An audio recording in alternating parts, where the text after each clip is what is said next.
Chapter 6, Separation, Part 1. HeYiSheng. Meiting looked surprised when she saw the person at the door. HeYiSheng, aren't you still at the hospital? I was discharged this morning. Meiting, bring the case files for the Honest Company's case to my office later, Yichen said as he walked inside. Do we have any important messages these days? Yes. Meiting immediately pulled out some records and reported several important messages.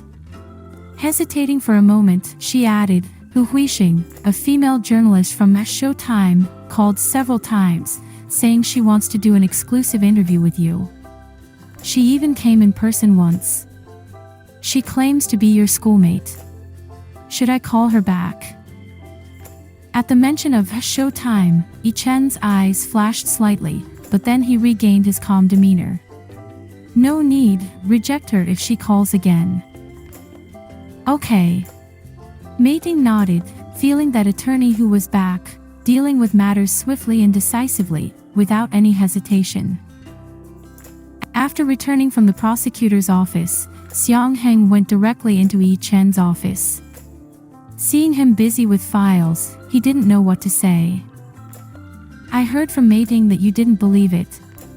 Can you explain what's going on? Xiangheng finally mustered the courage to ask. What's going on? Yichen looked up from the files, his face still a bit pale, but his eyes were clear and sharp. Don't play dumb.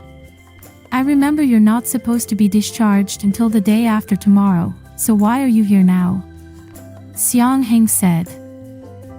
I was discharged early. Xiangheng sighed. Although he was also a lawyer, he had to admit that talking to lawyers could be troublesome, as they always managed to avoid answering straightforwardly. Are you trying to get yourself killed? The firm won't collapse without you. Not necessarily. Yichen raised the files. I remember you and Lao Yuan aren't good at this. Xiangheng snorted. At least we won't fall on the negotiation table. Xiangheng, Yichen leaned back in his chair and looked at his old friend with some helplessness. I won't joke about my own life. Normally, you wouldn't. Xiangheng tried to say, but he didn't know what to say next. You know, Yichen said, I have to thank you. If it weren't for the blow you dealt me, I wouldn't have been completely awakened. You. Xiangheng opened his mouth but didn't know what to say.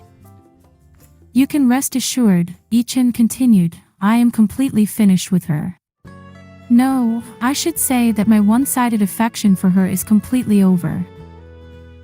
At 11 o'clock in the evening, Yichen parked the car and walked into the elevator, his mind still going over the details of the negotiation the day after tomorrow. He felt like he hadn't returned before 10 o'clock any day during this period. With several cases going on at the same time, he was busy to the point of exhaustion. Xiangheng had long given up trying to persuade him, while Lao Yuan was calculating how much the firm's revenue would increase this quarter, laughing and saying he would prepare the best coffin for him. In fact, he was also exhausted, but he needed this kind of busyness. The elevator dinged, and the 12th floor arrived. Yichen walked out, took out his key, and prepared to open the door. All his actions froze when he saw the person sitting at his doorstep. She wore a thin sweater and sat huddled at his doorstep, her chin resting on her knees, her eyes blankly staring at the ground in front of her. Hearing footsteps, she looked up, looking even more haggard than him. She appeared thinner, with a sharp chin, and her large eyes showed a hint of panic when she saw him. She seemed to be in some kind of desperate situation, at a loss as to what to do. Nobody said a word, and Yichen stayed still for 3 seconds before walking past her without looking at her. Smoothly opening the door, he walked in and then closed the door again. But the door didn't make a sound when it closed. His sleeve was tightly gripped by a hand. Yichen. Even though she was frightened by his anger, she still managed to say something, her voice sounding pitiful. like a small creature whimpering. Do you still want me? Did she know what she was saying? Yichen could only turn around to glare at her, as if he had seen a ghost. Her voice was low and soft, but on this quiet night, how could he not hear clearly? He tried to grasp some rationality back, trying to pull back his sleeve, but her hand stubbornly held on. The familiar act of stubbornness made Yichen feel a bit ridiculous. Let go. Perhaps his voice was too severe, and her hand trembled slightly before slowly releasing its grip, one finger at a time. She looked up with her head down, and he couldn't see her expression, but he could feel the slight unease in her gaze. Without her needing to say it, Yichen understood completely. What rationale, what calmness, all vanished without a trace. Anger and embarrassment filled his body. Why are you still playing the fool, Hua Hua? Until when will you keep this one-sided clown show going? Alright, tell me what you want me to do. Become your secret lover in China or your clandestine affair? Zhao and Mosheng, let me tell you, you've got the wrong person if you want sympathy and comfort. He tried hard to control himself from not strangling her. It's not. I'm not him. Mosheng's voice was not coherent, and she couldn't explain the relationship between her and Yinghui in just a few words. In desperation, she said, I got divorced. She blurted it out, repeating, I got divorced. Divorced? Yichen's face became colder, and he mocked, why do you think I, Yichen, would want a divorced woman? Mosheng stood there, her face turning paler, her shoulders slumping. She had anticipated this, hadn't she? Why did she have to make this trip and make her dead heart die once again? Just because of a few lines of poetry, because of that picture, how foolish she was to take this gamble. Yet she still wanted him to know. It's not like that between me and him. Mosheng struggled to explain. Enough. Yichen cut her off angrily. You don't need to describe everything between you and your ex-husband. If you're looking for sympathy and comfort, you've come to the wrong person. Her lips moved, and she couldn't continue. Saying it or not, what difference did it make? The fact couldn't be changed. I'm leaving. Mosheng stood up, not looking at him, her voice trembling as she said, sorry to bother you. He didn't stop her as if he were caught in a puzzle. She opened the door, but then heard him say from behind, wait. She turned back, and he stood up from the sofa, picking up the car keys from the table. I'll take you back. Mosheng was taken aback and shook her head. No need. I can go by myself. You certainly can. Yichen said mockingly, then accidentally have an accident on the way, and I'll become the prime suspect. That's when we'll be completely implicated. Do all lawyers think this meticulously? Mosheng struggled to say, thank you. The last time in this lifetime, Yichen said coldly. Chapter 6 Separation, Part 2. Mosheng had never ridden in a car that fast before. The driver seemed calm, but the speed was terrifying. When the car finally stopped, she felt pale and weak, while Yichen looked as composed as if he had just taken a leisurely stroll. Give me a reason. He looked ahead and spoke. She stared at his indifferent profile, feeling too upset to figure out the meaning of his words. Tell me, do you love me? Mosheng froze and choked up, Yichen, That's enough. He abruptly interrupted her again, don't say it. She didn't know how to respond, gazing at his unpredictable expression. After a while, he said, you can go. I'll give you an answer tomorrow. Perhaps due to motion sickness, she had trouble sleeping that night. When she was in a half-asleep state, her phone rang, and she immediately picked it up. Hello. I'm downstairs. Bring your ID card and come down. He hung up before she could ask anything.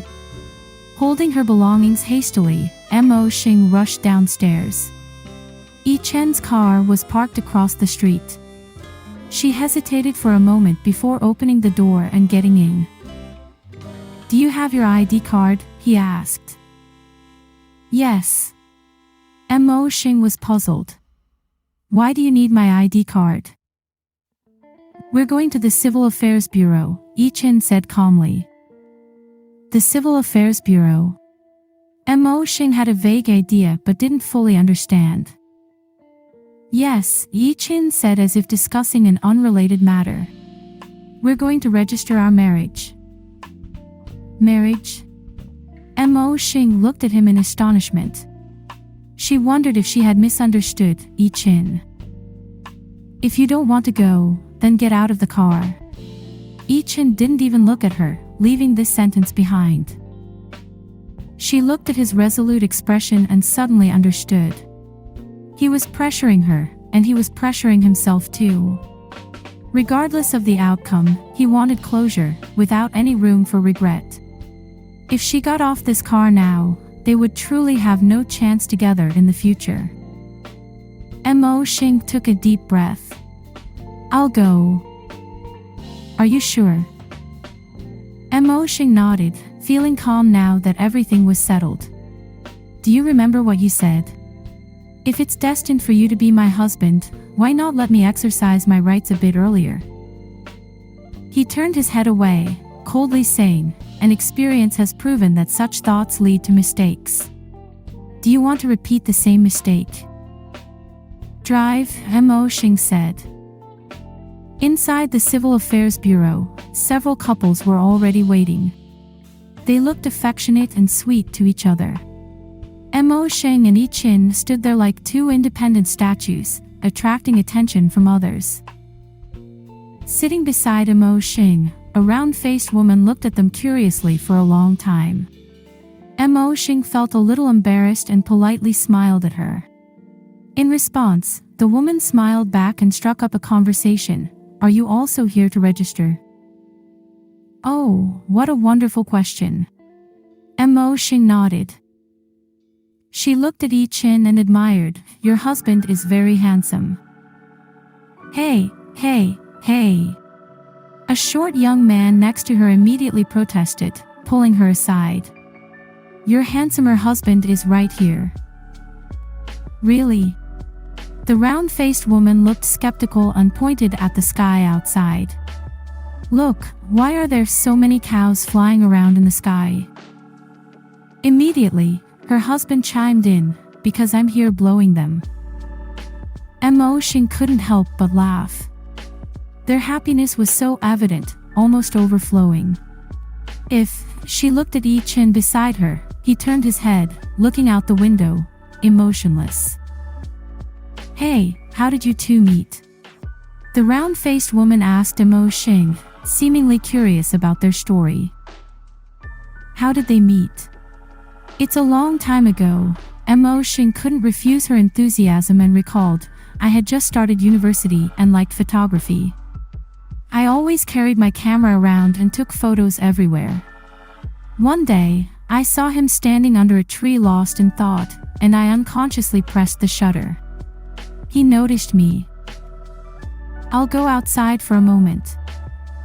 Yichen suddenly stood up, interrupting her narrative, not waiting for her to say anything, and walked out. The round-faced woman looked at Mosheng with a hint of sympathy. Your husband is so cool. Yeah, Mosheng awkwardly agreed. After a while, a staff member appeared, but Yichen hadn't come back yet. Mosheng went out to look for him and found him standing outside, smoking with his back turned. You can leave now. He heard her footsteps and said without looking back. Knowing that he couldn't see her, she still shook her head. Let's go inside. Mosheng, this is your choice. He said solemnly above her head, from now on, even if we torment each other for a lifetime, I won't let you go. The early autumn weather should not have been too cold, but Mosheng suddenly felt a chill from the wind, from her feet to her heart. The following procedures were a series of events that Mosheng found hard to believe.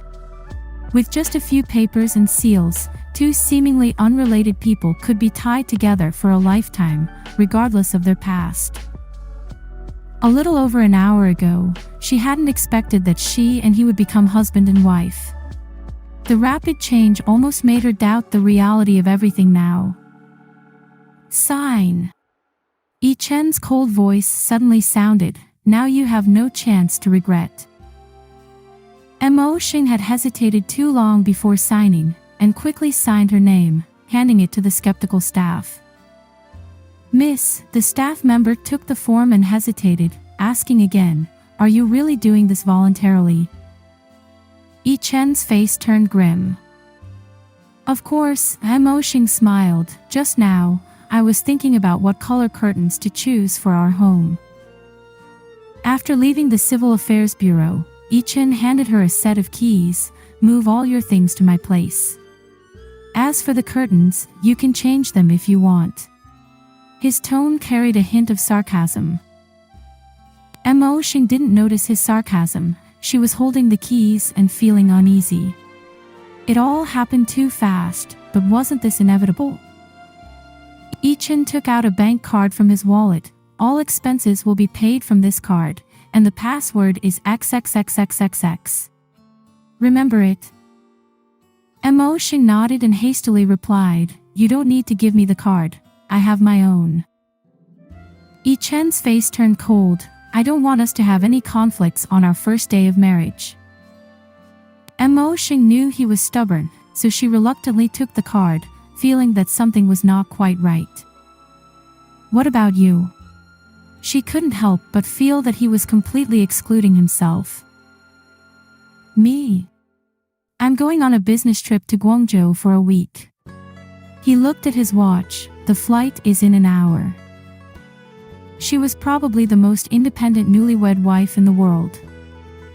On the third night after the wedding, Mosheng sat in Yi Chen's living room, staring blankly at a pile of things she had brought over. She was lost in thought, wondering where to put everything. "These things go in the kitchen, these in the study room, and these are photography equipment. I need a dark room. Where should I put my clothes? The master bedroom. Should she call him to ask?" She stared at the phone. A melodious ringtone interrupted her thoughts, and she almost reflexively answered the phone due to the stark difference in the ringtone. As she opened the door, Mosheng was taken aback. The woman in casual attire standing outside was someone she knew, the vixen Miss mentioned by Xiao Hong. The woman also looked a bit surprised to see Mosheng, but she casually glanced at her and asked, "Is Lawyer Yi here?" "He's on a business trip." Do you want to come in?" Mosheng politely said. "Sure, I won't stand on ceremony then." The woman entered and introduced herself. "My surname is Wen. I used to be a client of Lawyer Yi and live downstairs." She looked at Mosheng with some confusion. "Have we met before?" Mosheng nodded and mentioned someone they both knew. Gu Xinghong, which was Xiao Hong's real name. "Oh, you're the one who accompanied her on the blind date." Miss Wen suddenly realized, then thoughtfully said, "No wonder you know Lawyer Yi." Mosheng looked at her in puzzlement. Miss Wen shrugged and said, "I mean, no wonder Lawyer Yi personally picked me up from work to discuss the case. It's all thanks to you." She tossed a bag of wontons to Mosheng, saying, "These are the wontons I made. Take as many as you want. Seriously, you made me embarrass myself unnecessarily." Though she appeared gentle and delicate, she spoke straightforwardly and efficiently. Mosheng could see why she and Xiao Hong would argue. Mosheng neither confirmed nor denied Miss Wen's words, feeling quite embarrassed. Miss Wen waved her hand. "That's it, I'm leaving now." Mosheng escorted her to the door, and she suddenly asked about Xiao Hong. Is she still going on blind dates endlessly? Mosheng noticed a hint of concern in her eyes and shook her head. No, she's about to settle down. Miss Wen's eyes lit up. She's not in the gaming software business, is she? No, she's a surgeon. Good. Miss Wen seemed relieved. She finally figured it out. Don't let her hate me. That man doesn't love me. She paused and added, no, don't tell her for now. After Miss Wen left, Mosheng looked at the bag of wontons in her hand and hesitated for a moment before picking up the phone to call Yichen. After 3 rings, he answered, his deep voice coming through. Hello. Hello, Mosheng replied and realized that her voice sounded different from usual. She quickly calmed herself. It's me. What's the matter? Well. Miss Wen downstairs just brought a bag of wontons and thanked you for helping her last time. Mosheng knew she had chosen the worst way to start the conversation and regretted it instantly. There was a moment of silence on the other end, and then he spoke in a mocking tone. What are you suspecting? Rest assured, even if I had any thoughts about her in the past, they were unsuccessful. Implicitly, he meant that as a person who had succeeded with him, she had no right to question him. Mosheng wisely changed the topic. I want to ask if the storage room can be converted into a dark room. Whatever. Is there anything else important? Yes, where should I put my things? There was a pause on the other end, and then he said, Mrs. He, your husband is physically and mentally healthy and has no intention of separation at the moment. He said sarcastically. This phone call was turning out to be terrible. Mosheng tightened her grip on the phone and finally asked, when are you coming back? Friday night. Okay, I'll wait for you. Mosheng blurted out without thinking, realizing that her words carried too many implications, leaving her breathless. There was silence on the other end, and then a click sound, indicating that he had hung up the phone. Mosheng was dumbfounded. He actually hung up just like that. Yichen put the phone away and walked into a private room. Li, the boss of the foreign trade company, stood up to toast him as he entered. Lawyer He, where did you go? Come, let me toast you again. Today's negotiation was really splendid. Yichen smiled politely, clinked glasses, and downed the drink. It was all just flattery and small talk. After more than an hour of eating, Li said, Lawyer He, it looks like we've eaten enough here. Why don't we go somewhere else? The group of men immediately understood what Li meant and gave ambiguous smiles. Seeing their expressions, Yichen quickly said, Li, you guys go ahead. I'll head back to the hotel first. Yichen, you're being impolite. Li purposely frowned. Yichen smiled wryly and said, my wife keeps a close watch on me. Just a moment ago, she called to check on my whereabouts. If she calls while I'm not at the hotel, I'm afraid there won't be any peace when I get home. The group of men immediately wore sympathetic expressions, and Li said, since Lawyer He insists, we won't force you. Let Xiao Yang give you a ride back. The driver Xiao Yang stood up to offer, but Yichen declined. No need. The hotel is not far, and I can enjoy the night view on the way back. Finally breaking free, Yichen didn't want to return to the hotel. He turned in the opposite direction and strolled through a square, mingling with the elderly, couples, and children, enjoying the peace amidst the bustling city. Suddenly, a flash of light caught his attention, and he turned to find someone taking a photo. 2 girls who appeared to be students, probably tourists, were taking pictures in the square. For some reason, the scene reminded him of the first time he saw her, the same sudden flash of light followed by the sight of a girl holding a camera, smiling at him. Any person wouldn't be pleased to be secretly photographed, but at the time, he didn't say anything and just stared at her with a frown. Initially feeling a bit guilty for being caught, she quickly straightened herself and asked, "Hey, I'm taking photos of the scenery. Why did you suddenly appear?"